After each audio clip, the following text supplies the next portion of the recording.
Psychedelia on tape, how Jefferson Airplane's White Rabbit captured psychedelia in song. https://producelikeapro.com/blog/Jefferson-airplane-white-rabbit. In the summer of 1967, San Francisco found itself in the midst of a cultural revolution, the Summer of Love, as thousands of young people with similar social, cultural, and artistic values all gathered together in the city. The artistic center for this hippie revolution was the famous Haight-Ashbury neighborhood. 1967 was the pinnacle of the city's growing movement of artists like the Charlatans, the Grateful Dead, Big Brother and the Holding Company, and, of course, Jefferson Airplane. Fueled by psychedelic drugs and a desire to open their minds to new experiences, these bands were famous for playing long, improvisational shows which allowed them to explore diverse musical sounds and influences. As the industry tried to capitalize on this incredible artist movement, these bands often struggled to translate the psychedelic experience onto tape.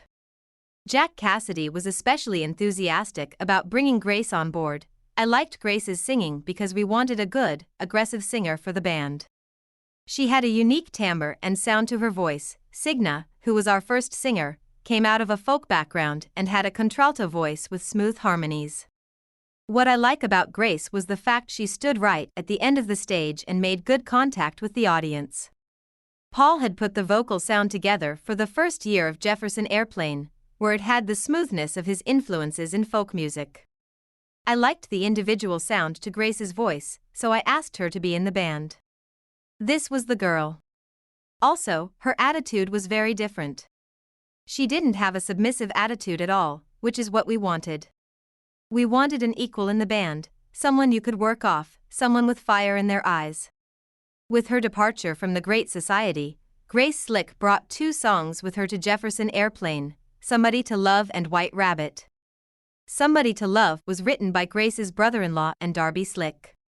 The next song was her own composition, White Rabbit. White Rabbit and Somebody to Love both became hits for Jefferson Airplane, and showcase methods for condensing long-form psychedelic music into a 3-minute, pop song format.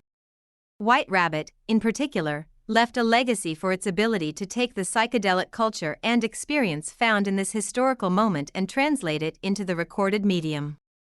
White Rabbit broke into the spotlight the same time that the underground brewing of psychedelia came into mainstream consciousness in 1967, the Summer of Love, in San Francisco. There are several key components to understanding psychedelia in this particular moment, not the least of which was the desire of these young people to come together and seek out knowledge and experiences outside of the mainstream institutions in which they were raised. It was a pushback against the idea of normalcy that was promoted in the 50s, and influenced by the civil rights movement and Vietnam War. Rather than placing trust in the long-standing institutions of their parents' generation, they sought out new experiences and ways to expand their minds. One of these ways was, of course, experimentation with drugs, specifically marijuana and LSD. Ex-Harvard professor Timothy Leary argued that these drugs would open your mind to perceptions and ideas you would otherwise never have been able to access. Author Ken Kesey agreed, and in 1964 took a group of LSD proponents on tour in a psychedelic painted school bus to bring the drug and hallucinogenic experiences to as many people as they could. To heighten the experience, they would put on shows with light and visual effects, accompanied by sound effects and rock music. They became known as the acid tests. However, as the music industry attempted to capitalize on the popularity of psychedelia, and began signing San Francisco bands to produce records, they ran into the challenge of translating this expansive music into the expectations of popular song music, which had largely been centered in the 60s on standard song forms and limited to about 3 minutes in length. The standard format did not match the psychedelic songs as they were being performed live at these dances. White Rabbit also began with this challenge. The original version was about 3 times longer, with a meditative introduction that was over 4 minutes long, perfect for setting the scene in a live performance. But when Grace Slick brought the song to Jefferson Airplane, and they rearranged it for the record, the band focused more on the quality of the Spanish bolero. Grace has said that she wrote the song after a psychedelic trip in which she listened to Miles Davis's sketches of Spain for 24 hours straight, but it is French composer Maurice Ravel's 1928 orchestral piece Bolero which has the most clear references for the listener.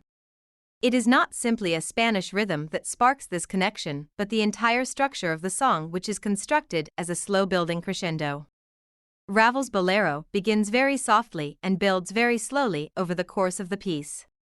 Likewise, Jefferson Airplane's song begins quietly, almost hauntingly with its percussive and bass start. And both pieces grow to a powerful conclusion. Grace Slick ends her performance and the song with a loud, energetic climax singing Feed Your Head.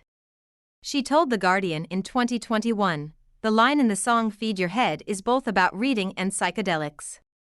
I was talking about feeding your head by paying attention, read some books, pay attention. And it was that idea of fusing together deep outside of the box thinking, and in this case, literary references, with eclectic musical concepts that creates the atmosphere of the psychedelic experience in the song. With White Rabbit, Grace Slick and Jefferson Airplane were able to bring that late 60s, Haight-Ashbury, San Francisco atmosphere into the confines of a 2.5-minute song, in a way that maintained the expansive experience of what psychedelia was all about. The rhythm guitar on the track was played by Paul Kantner, and is influenced by the rhythm of Spanish bolero. It's in the key of F sharp, which can be a challenging key for guitarists. However, this may be due to the fact that Grace originally wrote the song on a piano that was missing several keys. She said, "I wrote White Rabbit on a red upright piano that cost me about $50. It had 8 or 10 keys missing, but that was okay because I could hear in my head the notes that weren't there.